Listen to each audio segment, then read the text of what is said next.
आज जब ईरान और इजराइल का नाम एक साथ लिया जाता है तो दिमाग में क्या आता है? दुश्मनी, तनाव, लड़ाई, यही सब है ना। लेकिन क्या हो अगर ये पता चले कि एक वक्त ऐसा भी था जब ये दोनों देश सिर्फ दोस्त ही नहीं बल्कि एक दूसरे के सबसे पक्के, सबसे भरोसेमंद सहयोगी थे। चलिए आज इसी छुपी हुई कहानी के पन्ने पलटते हैं। हाँ, आज की हकीकत तो यही है कि ये एक दूसरे के जानी दुश्मन हैं। लेकिन इतिहास में एक और हकीकत भी दफन है। एक ऐसी दोस्ती की कहानी जो दुनिया की नज़रों से तो छुपी हुई थी, पर थी बहुत मजबूत। और यही बात इस कहानी को इतना दिलचस्प बनाती है।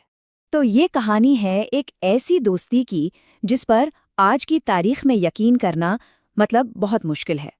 ये दोस्ती चली 1948 से लेकर 1979 तक। सोचिए, लगभग 30 साल।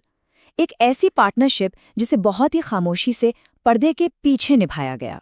तो चलिए थोड़ा सा पीछे चलते हैं। दूसरा विश्व युद्ध खत्म हो चुका था और दुनिया का नक्शा पूरी तरह बदल रहा था। 1948 में इजराइल बना और उसके बनते ही उसके चारों तरफ के अरब देशों ने उस पर हमला कर दिया। मतलब मिडिल ईस्ट में टेंशन का एक नया चैप्टर शुरू हो चुका था। और ठीक इसी माहौल में एक बहुत ही अनोखी दोस्ती की नींव रखी जा रही थी। जहां एक तरफ लगभग सारे मुस्लिम देश इजराइल के खिलाफ लामबंद थे, वहीं एक देश ऐसा था जो चुपचाप एक अलग ही गेम प्लान बना रहा था। वो देश था ईरान, जिसने दुश्मनी के शोर में दोस्ती का एक गुप्त रास्ता चुना। जरा इस नक्शे को देखिए, ये एक बहुत ही दिलचस्प हकीकत दिखाता है। ईरान और इजराइल दोनों ही मिडल ईस्ट में थे, लेकिन दोनों ही गैर अरब देश थे। सोचिए, एक ऐसा इलाका जहां हर तरफ अरबी भाषा, कल्चर और पॉलिटिक्स का दबदबा हो, वहां ये दोनों देश बिल्कुल अकेले थे। और यहीं पर वो पुरानी कहावत दुश्मन का दुश्मन दोस्त होता है एक स्ट्रैटेजिक सच्चाई बन गई।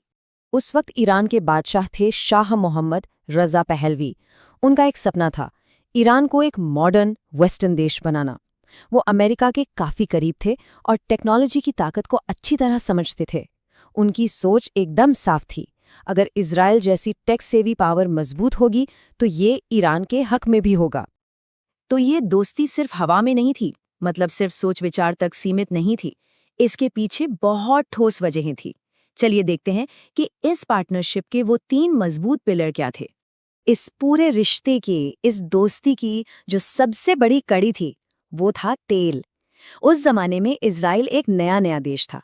उसे एनर्जी की सख्त जरूरत थी, लेकिन उसके पड़ोसी अरब देश उसे तेल बेचने के लिए तैयार ही नहीं थे। और यहीं पर ईरान ने एक दोस्त की तरह हाथ बढ़ाया। देखिए, ये टेबल ये एकदम सिंपल तरीके से समझाती है कि सीन क्या था। ईरान के पास क्या था? ढेर सारा तेल। और उसे क्या चाहिए था? पैसा और दोस्त। दूसरी तरफ इजराइल, उसके पास थी एडवांस टेक्नोलॉजी, लेकिन उसे अपने देश को चलाने के लिए एनर्जी चाहिए थी। देखा, दोनों ने एक दूसरे की कमी को पूरा कर दिया। एकदम परफेक्ट पार्टनरशिप। पर कहानी सिर्फ तेल के लेन देन पर खत्म नहीं हुई। बात इससे कहीं आगे बढ़ गई।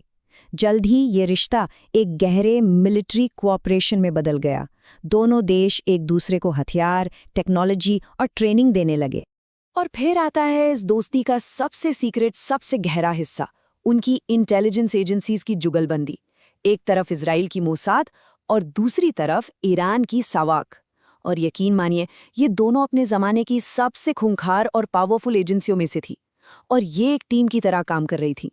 जरा सोचकर देखिए, ये दोनों एजेंसियां एक दूसरे को सीक्रेट इन्फॉर्मेशन दे रही थीं, अपने कॉमन दुश्मनों पर साथ मिलकर नजर रख रही थीं और यहाँ तक कि एक दूसरे के सीक्रेट मिशंस में भी मदद करती थीं। मतलब ये भरोसे का एक अलग ही लेवल था। चलिए अब कहानी को थोड़ा और आगे बढ़ाते हैं। बात है 1970s के दशक की। ये वो दौर था जब ईरान और इजराइल की दोस्ती अपने पीक पर थी।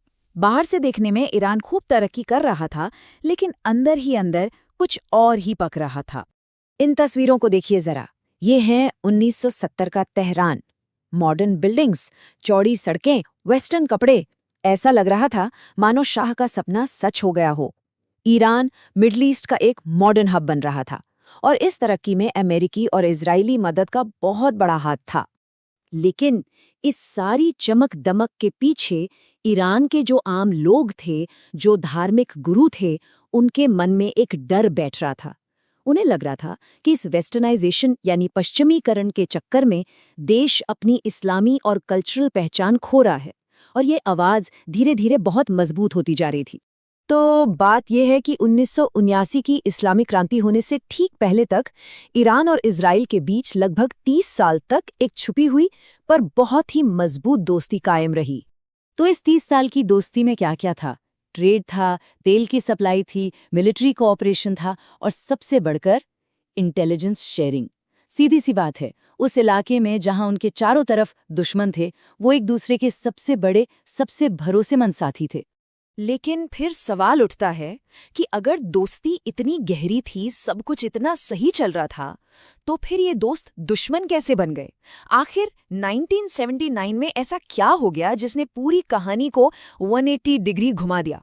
इस सवाल का जवाब जानेंगे अगले हिस्से में।